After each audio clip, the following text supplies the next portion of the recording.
Hello everyone and welcome to my channel Knitted Art History, where I am sitting telling you some art history stories while knitting. And well, welcome to our another video where we are going to be talking about another artist. And well, I wanted to make another video on jewelry like as a previous video, but well, stumbled upon this like artist that we're gonna be talking about now, and decided, oh well, yes, I need to make a video on him because I really like this artist myself, but never actually looked into his art career and how all this started and why it started. So I decided it will be a very informative video for me, and really hope that for you also. So yeah, so grab your drinks, grab your food, snacks, whatever you want. I am grabbing my knitting, so I started this new project. Really hope that this blue color will suit me. So yeah, so let's dive into our topic for today. So today I'm gonna be talking about, we will move ourselves a little bit in time to like more modern times, and we're going to be talking about the artists of the end of 19th century, the first half of 20th century, about Alphonse Mucha. So our today character, he was born on July 24th, 1860, in a family of a small court usher, Andrzej Mucha, and he was one of the 5 children, and they like his father, he was raising him on his own because mothers of Andrzej was married twice. Mother of Alphonse, she died, and as I understood, the second wife also died, so that's why Andrzej was on his own and raising all of the 5 children on his own. So as we can see, a pretty big family, right? And they were not like a rich family, they were not poor family either. So they were like, I don't think that we can call them middle class either, but well, they were just fine. They were struggling from time to time, but they were fine. And yeah, so Mucha was he started to draw as a lot of artists from a very young age, but he never had a teacher. He never got to art school or something like that. In fact, till his late teenage years, he was more into music, because he was at the age of 12, he was a singer in choir in the Cathedral of St. Paul and Peter in Brno. And he also had some, in modern words, we would say it's like a scholarship, and he was studying at a gymnasium. But unfortunately, in 5 years, he was expelled from that for, well, some reasons. He was not coping with the program or something like that.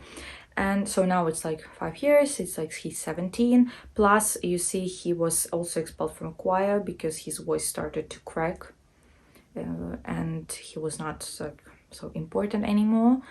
And well, obviously he needed to go home now.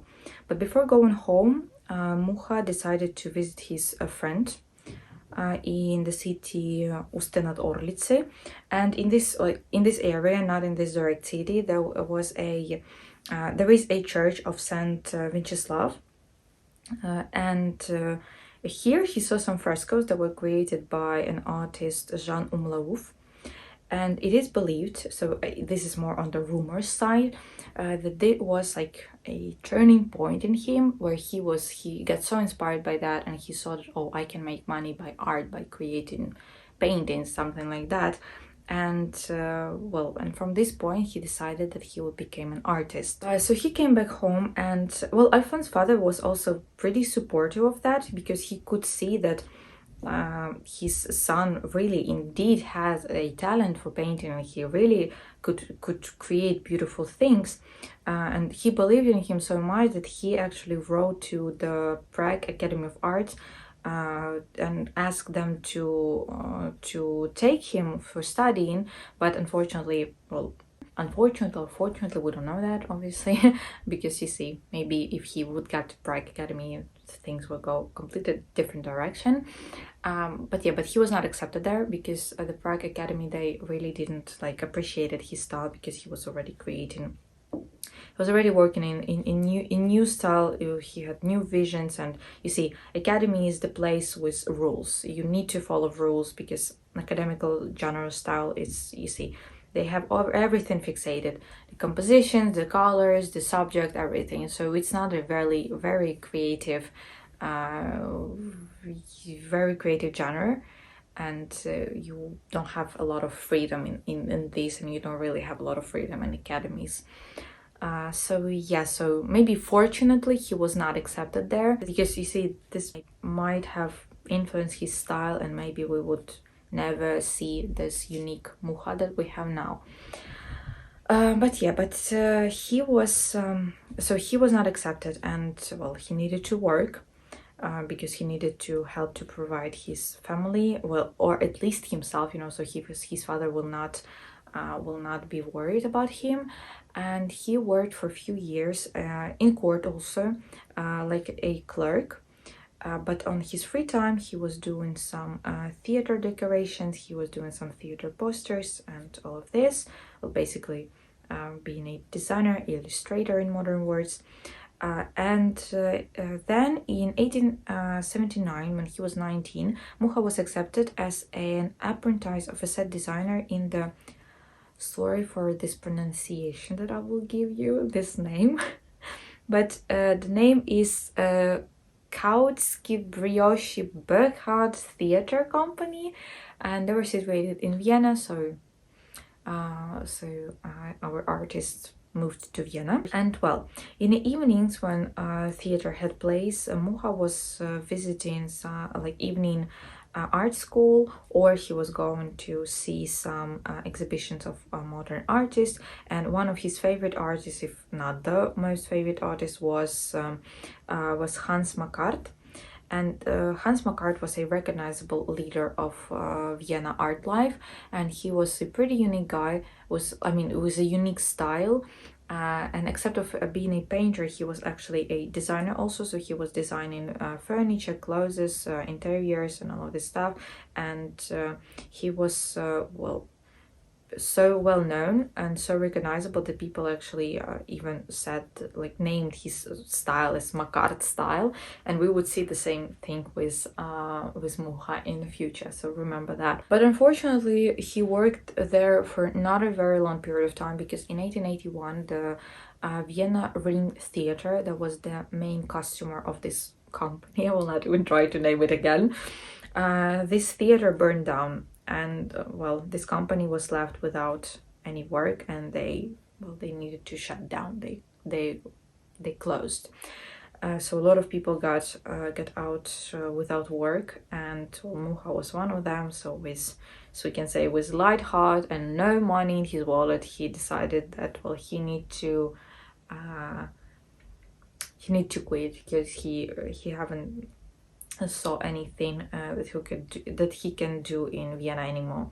And he decided that he would go whatever the destiny will let him, or his financial situation allowed him. And that's how he ended up in the town of Mikulov. This is a town between Vienna and Brno. And here, there were not a lot of work there for an artist, so he was taking any type of orders. So he was starting from creating portraits of local bourgeois, ending with designing tombstones even. So basically was taking any type of works because he needed money, he needed to provide himself. But this town is important, this period is important, because it actually changed everything into his life. Because MUCHA exhibited in one of the local shops one of his portraits that he created, and he with an inscription where he can be found and how much his works will cost. And people was pretty confused, because as I understand, a lot of them actually understood that was the name of the painting. And on this painting, it was, if I'm not mistaken, there was there was a portrait of a woman, and if I'm not mistaken, that was a wife of the local pharmacy owner. like pharmacy shop owner. So people was very confused. What is that? But one important person laid an eye on this portrait and was, paid attention to this portrait. It was Count Edouard Cohen-Balassi. So he decided to get an acquaintance with MUCHA, and he was very fond of him, that he made an order. So he customized to MUCHA to create some frescoes for his residence in Emmenhof Castle. And then a little bit later, he also ordered to paint his family house in Tyrol. And well, they became my friends, I think is safe to say, and they were traveling together. So when the Count was traveling, he was taking MUCHA with himself, and Count himself, he was an amateur painter, so this is maybe why he enjoyed the company of MUCHA also. And they visited Italy. They visited the art centers like Vienna, like Venice, like Florence, like Milan, etc., etc. And obviously, MUCHA was very blown away by this. So he would spend all of his time in museums. He would study like new artists, look into new artists, and well, very fond of that. Then in September of 1885, MUCHA moves to Munich. Why? Because he was accepted to Munich Academy of Art, and all of this was paid by the Count. Then after he finished this academy, he moved to Paris, where he was studying in Academy Julian and Academy Colarossi in Paris. That was a very prestigious places back then in Paris. For a while, like little fun fact, he was sharing his workshop with Van Gogh, but not for a very long time. Then with Paul Gauguin, and with Paul Gauguin they became actually very close friends. And just overall, you see, as I was reading and looking at all this, like MUCHA was just this very laid back person, as I understand, and he was fine with everyone. But unfortunately, the financial situation of the Count changed drastically, and he could not provide MUCHA anymore.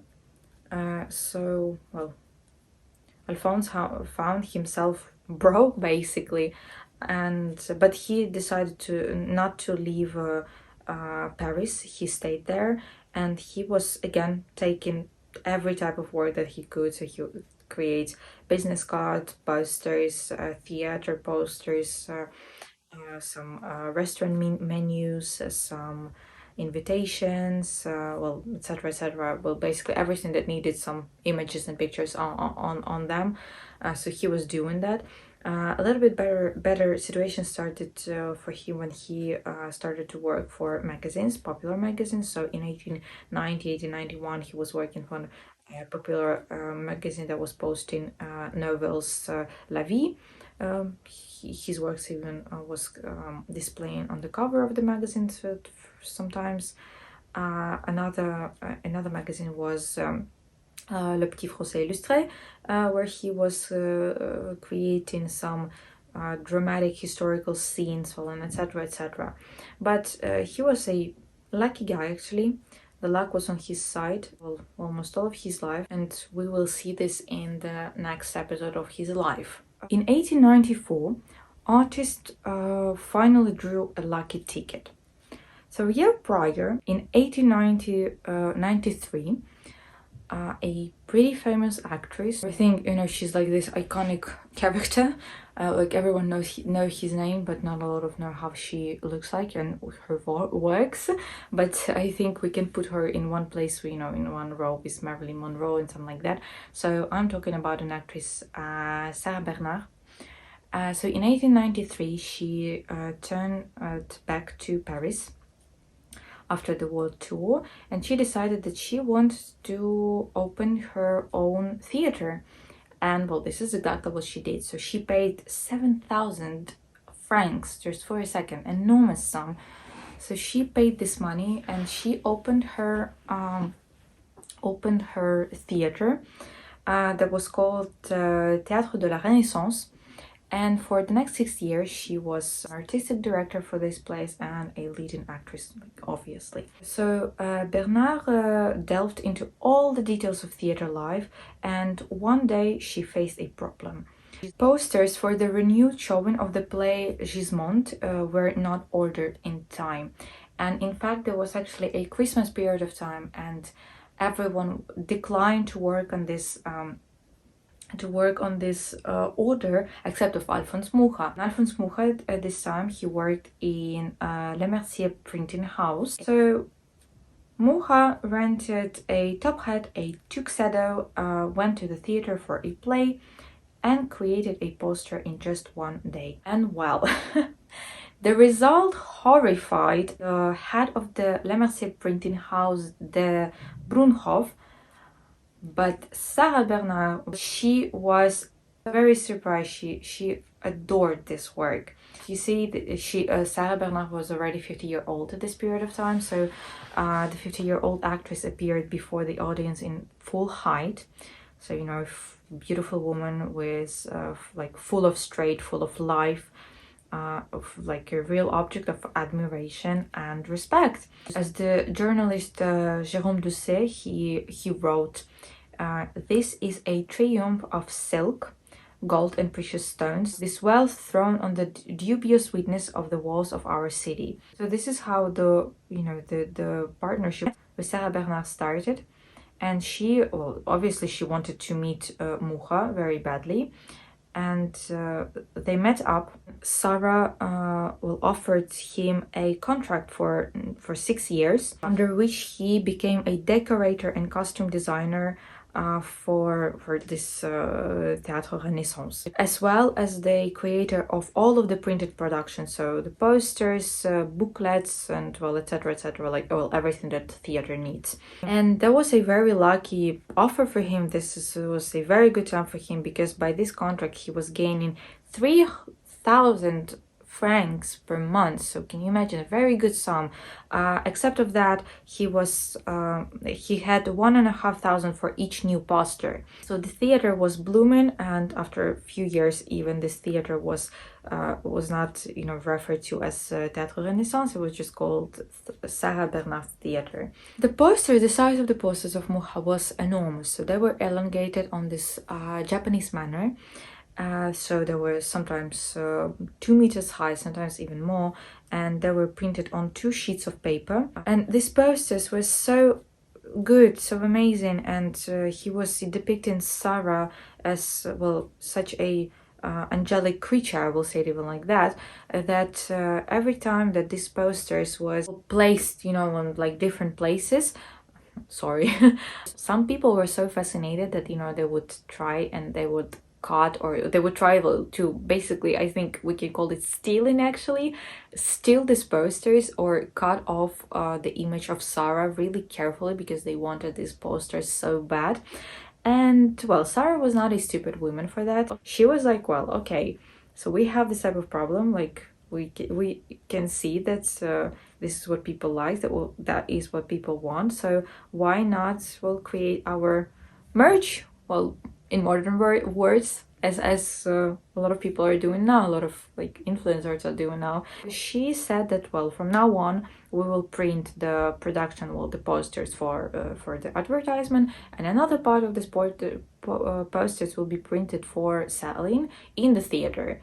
And well, that was a very smart financial move, because she gained on this 130,000 francs, well, just basically by selling posters, because there were so many people that wanted this that wanted Alphonse Mucha's work in his like in their collections, and the pictures of Sarah Bernard in their collection. Basically a pretty happy, a pretty productive period of time for Mucha. And again, a little bit of like rumors. Neutrally, during the years of their work, of their partnership, there were many rumors that the artist and Sarah Bernard were lovers. And well, you would find this information from, if you would read some articles from journalists, not art historians, or well, basically anyone who is like professionally engaged into art, that they will write that, well, they were lovers, that they still believed it, but well, no, it is not. We know for a fact now that they were not lovers. They were really just a very close friend. Sarah Bernard really appreciated Mucha, and well, I think he appreciated her either, and they were just very good friends. I know that because in the letters for his wife, so we will be talking about her a little bit later, he was like writing that they were not lovers, they were just very close friends, they were just partners in business and all this stuff. And you can say to me, well, obviously he would write this to his wife, but we have some kind of confirmation of this information in the correspondence between Mucha and Bernard herself. I'm not seeing any love letter or something like that. So you could just really see that they had just exclusively friendly relationship, like friends and partners in business. This collaboration with Sarah Bernard brought Alphonse Mucha to the top of Parisian world of illustration and design, and he became practically the embodiment of the Art Nouveau style, its quintessence. Parallel with his work in theater, he still continued to work on labels, on menus, on calendars, on packagings, and basically everything that needed some kind of design in it, like illustrations on that. And at this point, his style crystallized so much, it was so unique that it was called Mucha style. So the same thing that was with Mccart, with this artist that the young Mucha was very fond of. Despite how much work the artist had now, surprisingly, he still had time to create amazing portraits, just for himself, for his soul, just what he wanted to do. And this is how women of Mucha appeared, which made him famous all over the world, because you see he was creating these works and picturing this very sensitive, passionate, sensual, tender, sometimes half-naked women, and they were always surrounded by this halo of this long, whimsically placed hair. So for creating these works, he was working with Ferdinand Champenois typography, and the most famous works of this period is the series Seasons, Precious Stones, Stars and Flowers. So basically, as I said, these were series of decorative panels in quadriptych format. So this means that there was 4 images and there was like one series. In total, he created a near 50 artistic series like that. And collectors of art, they were very fond of this work, and they tried to pick them as fast as possible from him, and they were customized him a lot of things. And so Champenois, he printed the cheaper version and the more expensive version, and they produced postcards. So quite literally, his works, Mucha's works, was traveling all over the world. Despite the increase in income, because now he gained from Champenois, he gained 4,000 francs a month for his works, the artist did not know peace. He had so much work, that he couldn't sometimes manage it to do physically, because a part of being an artist, especially in Paris, you need to be actually a social creature, and you need to pay attention to guests that are coming to you. And his studio was essentially sort of pretty popular place, and he needed to devote his times also for his friends, for his colleague artists, for his customers, for models, publishers, merchants, and etc., etc., etc. Sometimes even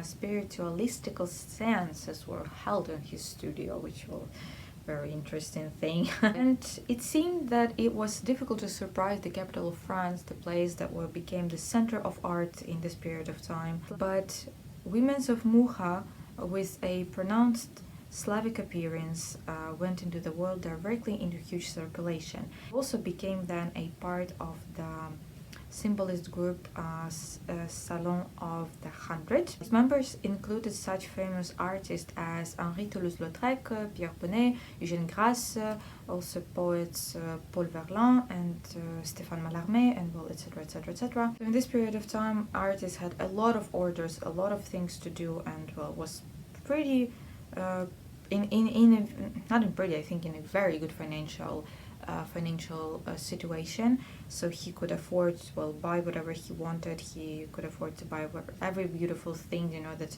he would lay his eye on. And that's like, due to this, the artist's apartment was more like a museum. And well, I think this is why people was also very fond to come there and see, well, his world and his life. A part of creating his paintings, well, being a painter and designer, well, not designer, illustrator will be a correct word to say.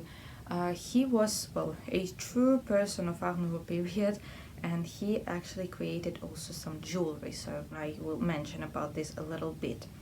In 1898, the young Parisian jeweler Georges Fouquet, I think that I will make a video on him, saw a poster with Sarah Bernard for the play Medea. Fouquet's particular attention was drawn to a bracelet that she wore on this poster, a snake-shaped bracelet that was wrapped around like Medea arm, and Sarah Bernard wanted to have such a piece. She customized it. She ordered this piece to be created by Georges Fouquet by the Alphonse Mucha sketch. So the actress wore this bracelet when she was playing Medea and also when she was playing Cleopatra. It was ideal for the roles of this, you know, femme fatale look, femme fatale character, and gave an impression of an ominous ancient oriental amulet. So the snake was wrapped around her wrist, and it was like, you know, climbing into her arm. Her head, the snake's head, is made in the partitioned animal technique, creating this, scully surface. In addition, this expensive, exquisite jewelry was complemented with rubies, with opals, with diamonds. The bracelet was connected by a chain to a ring, also decorated with snake's head, and it seems like it looks like this two snake heads. They were looking at each other. Overall, the bracelet was actually pretty flexible because there was some kind of hidden hinge system, and it allowed your hands move really freely. So obviously Fouquet, he proposed to Mucha some partnership, and Mucha decided that, well, yes, let's do that. And so Mucha started to create sketches for bracelets, for brooches, for pendants, for everything that you can imagine, and Fouquet was realizing these things. Creating. But the snake bracelet, it was not the first piece of jewelry that Alphonse Mucha designed. So 3 years prior, in 1895, Sarah Bernard, so she was playing like some character, and Mucha created her a beautiful design of a lily tiara and also a pendant. He already had a little bit of experience in decorating jewelry, so when he started to work with Fouquet, it wasn't something new for him, and their friendship, their partnership was actually pretty successful also, that Fouquet even presented some jewelry that was created by the sketches of Mucha on his at the Fouquet house at the World Exhibition in Paris in 1900s. The peak of the collaboration between Fouquet and Mucha was the design of a new Art Nouveau jewelry salon, which opened on the Rue Royale in 1801.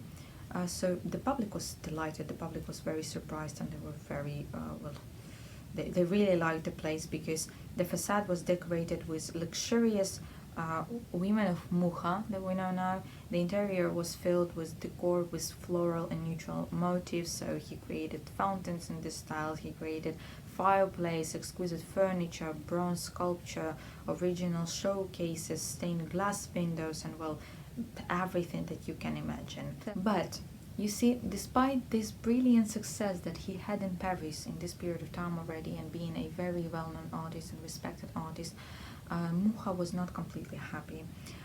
All this noise, all this, I think it's safe to say, even vulgarity of Paris, all this free spirits, free freedom, this lights and all this stuff, this very busy life, really did not suit him. He was very tired of this already, and besides this, he really missed his motherland, he really missed his country. And despite the popularity that has grown dramatically from MUCHA, unlike many of his colleagues, MUCHA did not enjoy its easy fruits. This is another thing will be, well, I think more on the rumor side, because we like, well, I didn't really dive into this theme, so I don't know if it is very well known or not, but it is said that you see that we don't really know about his personal life. There were not a lot of women in his life, and that till the age of 43-year-old he was practically leading some ascetic lifestyle. But in this period of time, so the fate, the luck, met him, found him, and found him on its own. One day the artist got to the theater to see some play, and here and there he met a young woman, Maria Kitilova, who came to Prague, or not to Prague, came to Paris in 1803. And well, she basically, that was, the love from the first sign. She really fell in love with the artist, so she saw him first, and she arranged a meeting with him, a little date, I think safe to say. And well, this is how their life together started, and she was by his side till the end of his life, because she was if I'm not mistaken, she was younger, not drastically younger, but she was kind of younger than him.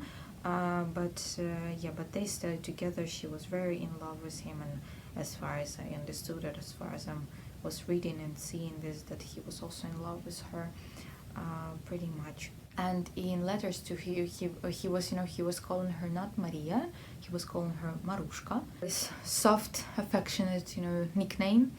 And one of the letters, he actually admitted that he loved a woman once in his life before. It was when he was 16 years old, but unfortunately I say for a human being, not maybe for his life or this situation, this young lady that he was in love, she died from some kind of disease. But again, this is more on the rumor side, because you see, at some point it can look like that, he was painting women. That means that he knew them. There were a lot of women in his life. Not all the time, to be honest. It doesn't mean anything, because there were some artists, there were some situations in history where you see men were focused on showing, on depicting women, and they were actually very successfully.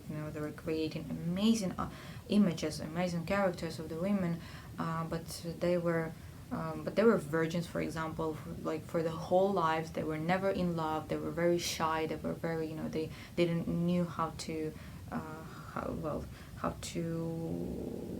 they never knew a woman, I'll say it like that. So it's not always like this. If you're seeing an artist and he's depicting women all the time, that he's an Alphonse and he's a Casanova. So I think his images doesn't show us anything. So things like with his personal life was like that. So with Marushka, they married then in 1906, so they were dating for 3 years. They had a very small wedding back at their motherland, and at this point, Alphonse Mucha, he clearly understood that he need to get home. He need to get to Czech Republic, modern Czech Republic, right? No matter what. Plus, till this moment, most of his works was devoted to adoration of Western women, and the image of Western women, even though some of them were mostly he was trying to depict them in more this Slavic nature, Slavic image. But after getting together with Marushka, he all this sexy beauties, all of this at some points, again I will use this word, even vulgar beauties recede into the background for him. In addition, from the beginning of 20th century, as we know, the popularity of modern art, of Art Nouveau, began to decline pretty rapidly. The artist found himself in the debt again, and again Sarah Bernard, she helped him a bit, and she gave him an advice that, well, you need to leave Paris and you can go to a new world, right? You need to go to USA. There you could find a lot of new customers, like a lot of very rich customers. And well, this is what MUCHA did. So he took all of his things and he traveled to USA, where his plan was to paint portraits of millionaires' wives, but he was more popular than as a decorator, still as an illustrator, and his portrait didn't really get any attention there. But it was a very important travel also, that also led to, well, a very good acquaintance. So as I said, as we can see, the luck was on his side. So here he met some son of a millionaire, Charles Richard Crane, who, well, he was very fond of Slavic culture and all of these Slavic things, most likely, don't want to make any assumption, but I will. Most probably, exotizing us Slavic people, but well, for MUCHA that was a good thing. So this Crane guy, he became his sponsor. He was very fond of his works. He liked Alphonse Mucha's ideas, and well, he decided to pay for him. And this allowed Mucha to get back to Czech Republic and begin the work of his, the largest series of his work, the Slavic epic. The Slavic epic, it was a series of work that consisted from 20 paintings, 20 huge canvases, and I mean huge canvases, and the work on this series took Mucha almost 20 years of his life. When I read this, I had some kind of parallels in my head with Monet, because he had a very similar situation, and actually almost in the same period of time. The last 20 years of his life he dedicated to creating a series of lilies, and also was working on this huge canvases for 4 and 6 meters, and creating his best and more well-known works. So I don't know why, but some kind of parallel here hit me. And I actually think that, as far as I was reading, that in terms of their personalities, they also seemed pretty similar to me. This laid-back people that they were not very interested in outside life. The social life. They were more into painting is what they were creating, and creativity and all of this stuff. Let's get back to our Slavic epic. The artist dedicated half of the work for to Czech Republic, the story of Czech Republic. Other part was other part of the work depicted other Slavic cultures. And after completing this work, he presented this series to Prague. And in 1937, the paintings were hidden from the Nazis, and for as I said, a very long period of time, no one knew where they were, and so they were found after 25 years of being hidden somewhere. Since 1863, they had been exhibited in the Moravian Krumlov Castle. Let's dive into a little bit deeply into how it was created and all this stuff. So to create such a large-scale work, Mucha needed a very large studio, a very large place. And after intensified searches, in 1911, the artist found actually himself a suitable place. That was a Zbirich castle located between Prague and Pilsen. It was rebuilt from a fortress by an eccentric German rich man, and it was rebuilt into this more like new Renaissance style. But this is not the most important thing. The most important thing is that it had the hallways, it had the very big rooms where Mucha could work freely. Because for Slavic epic, Mucha bought canvases of the largest size possible. That was 6 on 8 meters, so you can imagine the scale. He started to work on this series at the beginning of 1912 and continued until 1928. And in full, Mucha presented this series, these works, for the 10th anniversary of Czechoslovakia's independence. At this time, Mucha already had 2 children with his beloved wife Marushka. There was daughter Yaroslava and son Irji, and so his family settled in the back rooms of the castle that were they were empty. And for his work, he traveled a little bit.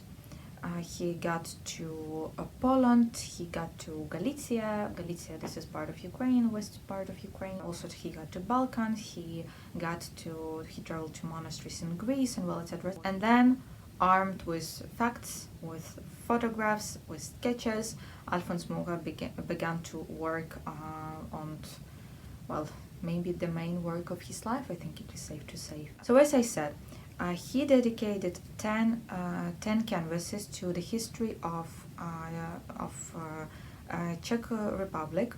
The rest was history of other Slavic people, and these historical scenes, they are intertwined with mythological vision. This pathos is interspersed with drama, and it was a very, very hard work because every day he spent 9-10 hours on here I don't know how it's called on English. I haven't found, to be honest, how it's called, on these constructions, that allowed him to work on high levels. And there was also an interesting thing. So he was again, as I said, it was a very, very hard work. Basically all of the village actually was taking part in the creation of this, because except of his wife Marushka and his children, they were the main models for him for like the rest of his life.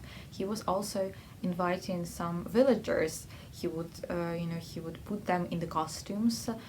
Sometimes he would even go to the village and they were actually recreate some kind of like the vision that he had, the composition that he had in his head, and he would take photos or sketch of this. So for this period of 18 years he was doing all of this with villagers, and well, I think it was very actually interesting for villagers themselves. Well, at least it would be for me. But the thing was like this, the work was done, like amazing work was done for that. We are almost at the end of our torture and well, another thing that I really wanted to mention, because it is a very big part also of Alfons Mucha's life, is actually photography. So another hobby of his was photography. Mucha bought his first camera that was capable to make the photos in this 10 on 15 centimeters format, and he began to use it not only to photograph like himself, his family. He also began to photograph models in poses that he needed. He saw not a competitor but a very wonderful assistant in the camera for an artist, because I think a lot of you know that when photography started to get popular, artists was really like against it, because it would as they were saying, they would leave us without work and all of this stuff, which is not true, completely really untrue, because there's really, and as we can see this really can live in the same dimension and without any conflict. And well, Mucha was on our side of the vision. He also saw that it's nothing so scary about photography. Artist developed all of his negatives himself, and sometimes he would apply even a pencil grid to the small prints in order to later translate the image into a larger form by the cells. I think a lot of you know that artists sometimes they're drawing this this cells, this squares, and they're some kind of doing the composition on this. And well, interesting thing also that most of the posters of Sarah Bernard was actually made also by photos. So he was taking photo of her and then creating the poster. Then in 1896, Alphonse moved to a studio on Rue Val-de-Grâce. So let's get a little bit back in time into his life, well, that was a very nice studio, very good workshop. The dream maybe of a lot of artists. This workshop had a huge windows with ceiling that provided excellent light to the spacious room. Then he bought another 2 cameras, and he began to experiment with a new enthusiasm. He was shooting female models in theatrical environment, decorating them with some drapery, with jewels, and etc. etc. And it is said, it is remembered that he was improvising a lot. He did not like, to make a set beforehand. So a lot of photos that we can see, this is the pure improvisation for him. And MUCHA's photo archive is actually enormous. It consists of more than 1,500 prints, exposed plates, and negatives. Except of this interesting thing that I also really liked, he made a catalog of his photos, and he was meticulously captioning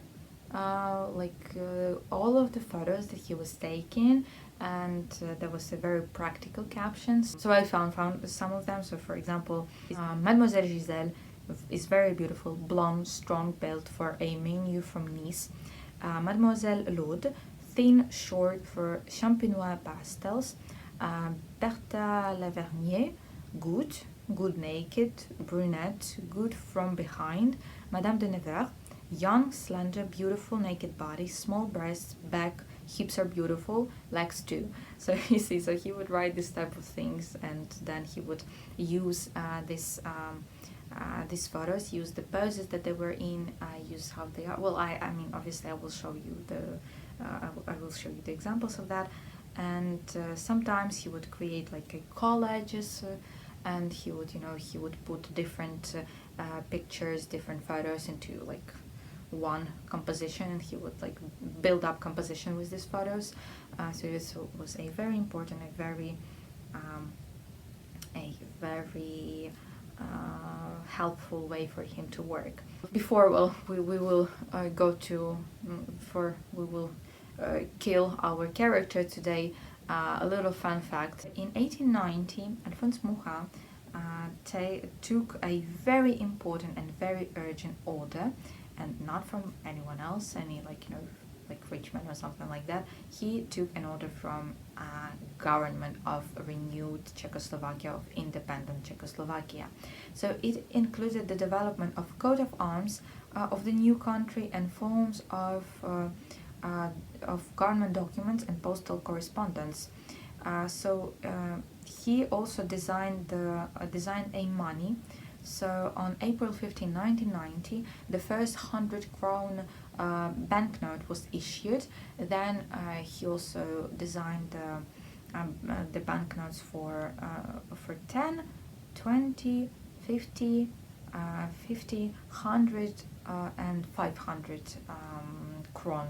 He was the one responsible for all of these things. Well, we are at the end of his life now, and in March 1939, the Nazis captured Prague. Alphonse Mucha, he was widely known for his patriotism, and he was, well, very against the new rule of Germany and all of this stuff. As he was included in the list of enemies of the Third Reich. The 70-year-old artist was arrested several times, and he was dragged into interrogations, and one of these occasions like this, he caught a cold, he got pneumonia, and but you see, even here, when in this situation, the luck was on his side, because he died.